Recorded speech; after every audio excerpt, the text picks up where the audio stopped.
In today's video, we're diving into Kevin Thelwell blocking the signing of Shankland, plus the latest ahead of the Braga clash in the Europa League. We'll also be tackling the biggest madness of the century, a certain Youssef Chermiti. What on earth do we do now?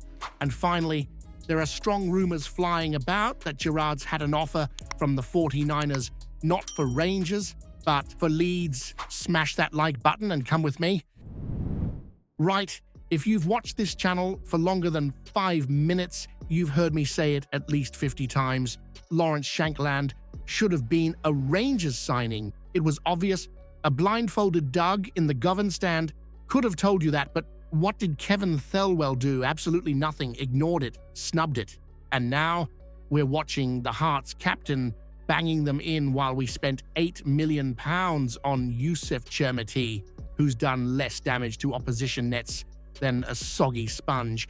Barry Ferguson, and you know how much that man bleeds Rangers, has lifted the lid on the utter madness behind the scenes during his interim spell. He clashed with Thelwell over recruitment. No surprise there.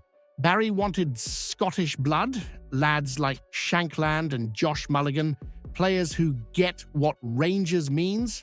But Thelwell, a man who brought in 14 players, burned through a net spend of £20 million and somehow made the squad worse. And now he's gone. Him and Patrick Stewart, both out the door. But while Barry says he had time for Stewart, his comments about Thelwell paint a picture of a man out of sync with what this club is all about. A couple of meetings, no real connection, and completely different visions. And let's be honest, Ferguson's vision aged like a fine malt, Shankland's scoring, Mulligan's doing a job at Hibs, and we're stuck with a traffic light system trying to figure out if half our squad are even up to it. Danny Rolls come in trying to salvage something. Some players are green, a few reds, but most are stuck on amber. That's where we are now, stuck, still waiting to see who'll sink and who might swim.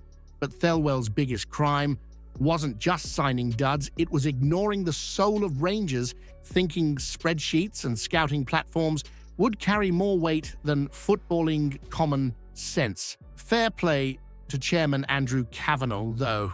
He didn't hide behind a Zoom screen in Philadelphia. He flew into Glasgow, looked folk in the eye, took responsibility. That matters. That shows he gets what Rangers means to people like you. How many more Shanklands are we going to ignore before someone at this club grows a backbone and starts signing players that actually make sense? Right, this might be the wildest bit of business I've ever seen at Ibrox. And let's be honest, there's been a few clangers over the years, but this one? This is in a league of its own. Youssef Chermiti, £9 million, 9, for a striker who's scored once, not in the last week, not in the last month, once since he arrived. 13 games in, and we're all still squinting at the pitch, trying to figure out what exactly he brings. I'll tell you what he brings. Pressure. A mountain of it. Not on defenses, on himself, and on Rangers. This is the legacy of Kevin Thelwell, a man who thought signing a raw, unproven striker from Everton, where he wasn't pulling up trees either, was somehow worth splashing nearly £10 million. And now, Thelwell's out the back door, Patrick Stewart's following him, and they've left us holding the bill for a striker who looks as lost as a tourist in Partick on Hogmanay. It's no wonder Chimiti's being looked at for a January loan. The pressure's eating him alive. The numbers don't lie. Dribble success, under 20%, barely winning 4 out of every 10 duels and creating fewer chances than Tavernier does in his sleep. This isn't just bad form, this is a full-blown recruitment disaster. But here's the bit that makes you shake your head till it spins.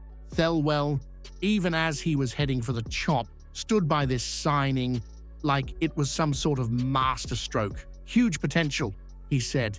Never doubted him. Well, congratulations, Kevin. You've saddled the club with a lonely striker, stuck on a 4-year contract, trying to find his confidence in front of 40,000 folk who've already made up their minds. And you know what, it's not even really Chimiti's fault. He never asked to be signed for nearly £10 million. That number's hung round his neck like a millstone. He's barely 21, tossed into a pressure cooker, and the only man who believed in him just got sacked in disgrace. How do you feel knowing Rangers spent more on Chermiti than we ever have on a striker in the last decade, and we've ended up with a player who looks like he'd struggle to lead the line at Queen's Park? Right, Thursday night, under the lights at Ibrox. You know what that means. European football returns, and it's Braga again, a familiar face, a team we've put out twice before. But this time, the situation's a bit stickier. Rangers have lost every single match in this group so far, 4 out of 4. Not exactly inspiring stuff. Danny Role's got the Premiership ticking along nicely, but in Europe, still looking for that first result. That said, there's still a faint wee path to qualification. 4 games left, top 24 the aim, and the journey starts now.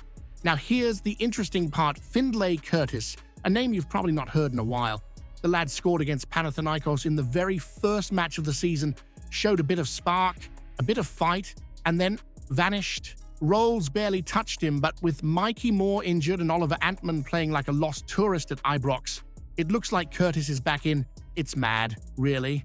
The boy gets you a European goal, then gets shoved to the bench like he nicked the gaffer's parking space. But now maybe, just maybe, he's got his shot again. And with Gassama shifting to the right, Curtis on the left, and Miofsky starting ahead of Danilo, who, let's be honest, was invisible against Livingston, it feels like a proper shake-up. The rest of the team, fairly settled. Butland in goal, Tav and Magoma as the fullbacks, Giga and Fernandez holding the center, Nico and Diamanda in the middle, with Thelo Arsgaard in the 10 role. It's a mix of youth and hunger, and it might be exactly what we need. Let's not forget we've got history with Braga. 2020, we beat them home and away. 2022, they nicked the first leg, and we battered them at Ibrox in extra time. It's not just about tactics, it's about belief. And Ibrox, under the floodlights, has seen magic happen before. But here's something to chew on. How have we let a player like Findlay Curtis rot on the bench while passengers like Antman get chance after chance? Is this down to blind faith in failed summer signings, or are we still too afraid to back our own youth when it really matters? Right, let's talk about the man who gave us 55 and walked away with the roof of Ibrox still rattling, Steven Gerrard.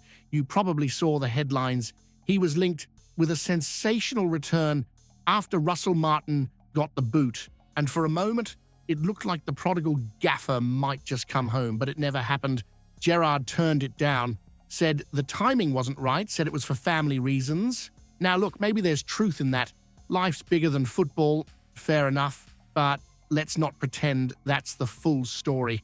Let's be honest, would you want to walk back into a club being run by the likes of Kevin Thelwell, a man whose recruitment left Gerrard's name clinging to its legacy like wet laundry on a Glasgow washing line? He made the right call. Coming back under that regime would have been like painting the Forth Bridge with a broken brush, thankless and impossible. Gerrard's name means something in Govan. You don't tarnish that by coming back to clean up someone else's mess. As for what's next, don't hold your breath for a return to England either. Turns out, going back too soon could cost him nearly half his Saudi paycheck in tax. That's the real kicker. Up to 45% of his earnings would vanish faster than a Celtic penalty claim in Europe. So unless you're offering him a job that's worth losing a fortune over, he's sitting tight till spring, and who can blame him? But you've got to wonder, did Rangers miss a trick by not moving quicker and getting Gerrard back before things soured with Thelwell?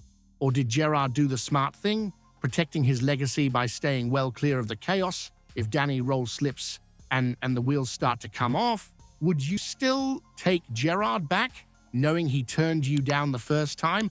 Like the video, drop a comment, and subscribe for daily Rangers news. Don't miss a thing.